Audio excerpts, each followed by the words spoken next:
NFL playoffs are upon us with Super Wildcard Weekend kicking off on Saturday. Here's a look at the NFC matchups. The Seahawks snuck in as the 7th seed and will play their divisional foe, the 49ers. The Giants will clash with the Vikings. Minnesota beat New York 27-24 in Week 16 on a 61-yard field goal as time expired. The 4-5 matchup takes us to Tampa, where it's Tom Brady and the Bucs against Dak Prescott and the Cowboys. Brady is 7-0 in his career against Dallas. To help us get our minds and our pocketbooks right ahead of Super Wildcard Weekend, we welcome in the two-time Super Bowl champ and the man who is not afraid to buy points when needed, our friend Bryant McFadden. B-Mac, this is a mock segment, so you already know what we're going to start with. We're starting with the Seahawks at the Niners. The NFC West champs are laying 9.5 against their bitter rival. Early money favoring SF with 63% of wagers. However, the real darling of the betting public is the under 43. That's garnering a whopping 89% of early money. Which way are you leaning? I'm leaning with the total as well. I love the under in this particular game. When you look at two teams that know each other extremely well, this will be the third time the Seahawks and the 49ers face off. The first two times, of course, San Francisco took care of their business, but defensively is why I love the under in this spot. With the 49ers defense, they've had a lot of success, Katie, as you know, being a 49ers fan. Against the Seahawks in two meetings, right? They only surrendered 13 points, and then they surrendered 7 points in the final meeting. In the first meeting was 7, and of course the final meeting was 13. So when you look at their defense, they've had a lot of success against Geno Smith. And then you look at Brock Purdy, right? He's been the darling, to say the least, in the NFL when you talk about quarterback play, but he hasn't really done a lot. Granted, he doesn't need to do a lot based on what they have surrounding him. It's about running the football, utilizing the run to open up things in the play action game, and then just taking aggressive shots when you need to take aggressive shots. So I can easily see this ball game being a 21-10 type affair, maybe 24-7, but I don't see them surpassing 43, so I'm attacking the under as well. I love that, and I love that you didn't take Seattle in this one. All right, next up, Giants at Vikings. Minnesota is the only team in NFL history to have 12-plus wins and a negative score differential in a season, leaving many NFL fans and bettors alike questioning if this team can actually win in the playoffs. Books are only favoring Minnesota the standard home field advantage of 3 points. Who covers, B-Mac, the Vikes or the G-Men?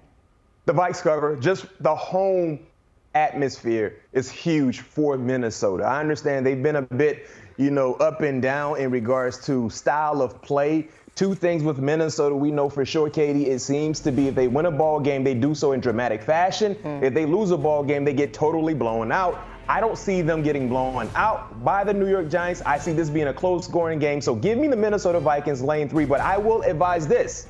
The first time these two teams faced off, which was a few weeks ago, I took Minnesota, but Katie, you know what I did? If I'm not mistaken, I think that line was like 3. I got it under 3. So, of course, that game-winning field goal by Joseph allowed me to walk to the gate to get my winning ticket and cash out. So I would advise you guys, I like Minnesota in this spot. If you really like Minnesota, buy it down to 2.5. I think that is the ideal number with these two teams, especially if you expect to see a close-scoring game. But with them being at home, I like Minnesota, but I'm buying it down to 2.5. I love that. And I do think this is a good spot to buy the hook. I agree with you on this one, especially since both teams were, I think, number 1 and number 2 with single possession games this season. So buying it at that key, under the key number of 3, I think is a really good idea. Now for the Monday night game, the Cowboys head to Tampa Bay to face Tom Brady and the Bucs. Dallas spooked the betting market this weekend with their 26-6 loss against Sam Howell. Sam Howell, who led the Commanders to the tune of 85% of the handle on the Buccaneers. Again, early leans, but still, that's a big part of the handle. Cowboys are 2.5-point road chalk. 45 is the total. How do you see it? I'm staying away from either side. I don't trust either team in regards to covering the spread, but I do love the total. I love the under. 45 in the hook seems to be a bit much when you talk about Tampa's offense. One thing about Tom Brady, you mentioned the success we saw from Washington with Sam Howell. Sam Howell made things happen with his legs. He bought time in the pocket. He was involved in the running game, had a huge touchdown as well. You're not going to get the same production from Tom Brady. Tom Brady wants to stand in the pocket. Tom Brady should stand in the pocket because he's not a athletic quarterback. But if you're going to stand in the pocket against Dallas Cowboys and their defense, they're going to put pressure on you. And then when you transition to the offensive woes for the Cowboys, Dak Prescott, for whatever reason, Katie, he's not seeing the football field well. So if you want to limit the turnovers that we've seen from Dak Prescott over the last few weeks, the best way to do so is what? Take the football out of his hands and put it in Pollard and Elliott's hands and just allow those guys to run the football. They should have a little success running the football. I think that will be the storyline and the mentality for the Cowboys on the offensive end, which is great if you're taking the total, which is the under, because guess what? That utilizes the clock. So I like the under in this spot because I don't trust either offense to be able to generate enough success to surpass this total that's set at 45 and a hook. I love it. Let's go ahead and recap those picks for the NFC wild card. BMAC is relying on what he knows best, and that is defense, and locking in a couple unders for Seattle at SF, as well as the Cowboys at Bucks. He is confident in the Vikings, however, to cover, laying that field goal against the Giants. Here's a look at the AFC wildcard matchups. 2 of the 3 games are between divisional opponents. The Dolphins and Bills split their first 2 meetings of the regular season, both games decided by less than 3 points. Bengals will host the Ravens for the second week in a row, and regular season rematch between the Chargers and the Jags. Jacksonville beat LA by 28 points back in week 3.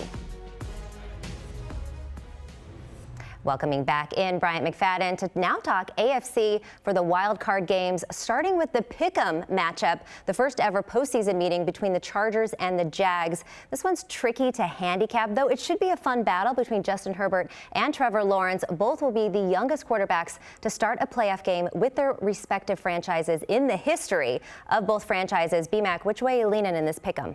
That's a Pick'em. I think that's the right thing to do in regards to the betting spot. Both teams have an opportunity to win this ball game, but who do you trust more, right? This will be the second meeting between the Jags and the Chargers. Now, in the first meeting, don't take a lot away from that ball game because remember, you didn't have Keenan Allen for the Chargers. Mike Williams wasn't really involved. Trevor Lawrence had a huge day. Defensively, they suffocated the Chargers offense, and they went off to have a huge opportunity to win a ball game week 3. Now, when you transition to both ball clubs, both teams are healthier. Both quarterbacks have really performed real good football, productive, smart. But I like Jacksonville in regards to this game, and here's why. I trust Doug Peterson more than I trust Brandon Staley. I think that is going to be the deciding factor in who wins this ball game. And when you factor in the home field advantage. I really like Jacksonville because Doug Peterson has a lot of playoff experience. He's done a wonderful job with his young quarterback and his offense. And we know, Katie, Brandon Staley will have an oh no moment at some point in time in this ball game. Oh no, what are you doing? He does it all the time. I think that will pave the way for a huge victory for Jacksonville to be able to advance to the second round. So I love Jacksonville when you talk about Trevor Lawrence under Doug Peterson playing at home, but this is solely about Brandon Staley doing something he has no business doing, coaching the game like it's a video game that will pave the way for Jacksonville Duval to get a huge win in this pick'em type situation in regards to this matchup. Hard to argue with this coaching matchup. You definitely don't want an oh no moment, and you're right, Staley is known for one of those per game. Okay, the number 7 Dolphins head back to Orchard Park to square off against the number 2 Bills. Tua has not yet been cleared for any football activity. BMAC, the last time that we talked about this matchup during the regular season, you noted that the Dolphins do not swim well in the snow, and you took the under. The Bills are laying 9.5, the total at an even 46. Are you eyeing this under again? Katie, you know I am. You know how I'm thinking with this matchup. Number one, I don't know if the starting quarterback is going to play for the Miami Dolphins. Number two, I don't know if the backup quarterback is going to play for the Miami Dolphins in Teddy Bridgewater. So if you're talking about relying on your third-string quarterback on the road in a playoff game against the Buffalo Bills defense, I don't expect to see a lot of points. So we have to wait and see. But making this pick right now, I don't believe Tua Tagovailoa will play. So if you're talking about the backup quarterback in Teddy Bridgewater or the third stringer, there are points for the Dolphins will be very, very difficult to come by. So give me the under, which is set at 46 right now. We know what the Bills will do offensively, but defensively, they're going to make things difficult for the Miami Dolphins. And if you're a Miami Dolphins fan, you want to see them run the football because remember the last time they were up there, they ran the football well. They just it got away from the running game a little too early for me, but they got to find a way to run the football. And you know when you run the football, that clock is moving.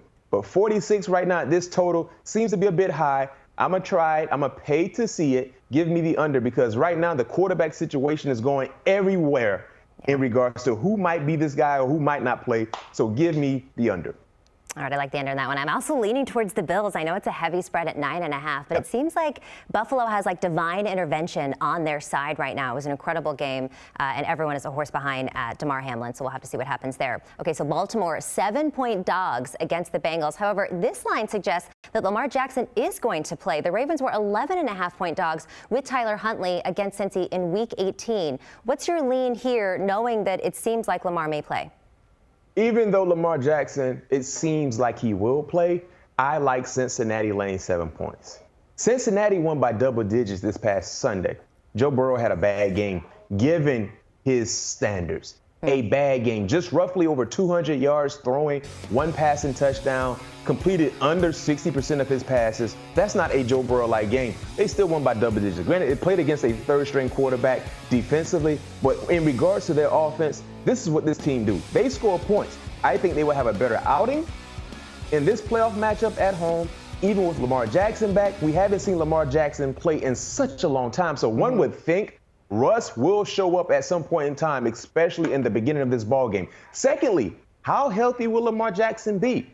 Because if he's not 100% Lamar Jackson, 90% or 85%, we don't know if we're going to see him moving around like he's been moving around throughout his professional career, which will make this offense a little different than what we've seen in years past with Lamar Jackson under the center. So I like Cincinnati, and like I've been saying for the last few weeks, Cincinnati, they're one of the scariest teams in the AFC. Over the last few weeks, they've been doing a great job in covering for all the bettors that have put money on them. I'm not turning my back on the Bengals just yet. Give me Cincinnati laying 7 points, even if Lamar Jackson is returning to the lineup. Yeah, health is wealth, especially with quarterbacks in the playoffs. One more look at those AFC early leans. BMAC is going Bengals and Jags, as well as the under 46 in the Finns and the Bills game. It's parlay time. We need a super wild parlay for Super Wild Card Weekend. How crazy are we getting here, BMAC? I'm not getting crazy. You know, it's Tuesday. It's Four Horsemen Tuesday, as I like to call it. But I got a nice four-legger for you guys that I really believe in. And I believe it will cash in. Number one, let's start with the under with the Seahawks and the 49ers. I talked about how this matchup, when you look at the two most recent matchups, 49ers defensively didn't allow a lot of points. I think that will continue in this play for them as well. Give me the Vikings. Remember, I said, want to get real comfortable with the Vikings, buy it down to 2.5. I have them in the parlay as well. I have the Cincinnati Bengals covering their spread against the Baltimore Ravens. And I have the under in the Tampa Bay Dallas game. The under is set at 45 and a hook. That's my four-legger. And like I said, I'm extremely high on this parlay. Can't wait for it to cash in.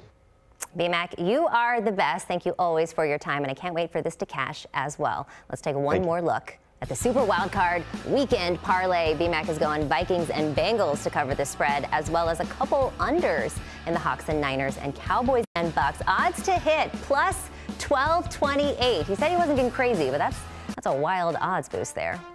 For more BMAC, be sure to check out his podcast, All Things Covered, alongside All-Pro Vikings cornerback Patrick Peterson. The guys give a unique perspective into everything NFL and are even joined by some of the biggest names in sports. Video episodes also available on their YouTube channel, All Things Covered Podcast. Download and subscribe today. Do you want a sports network that delivers everything that matters about the game? The highlights, the picks, the instant analysis, no yelling, no fake debates, no politics. Hit the subscribe button and never miss a moment.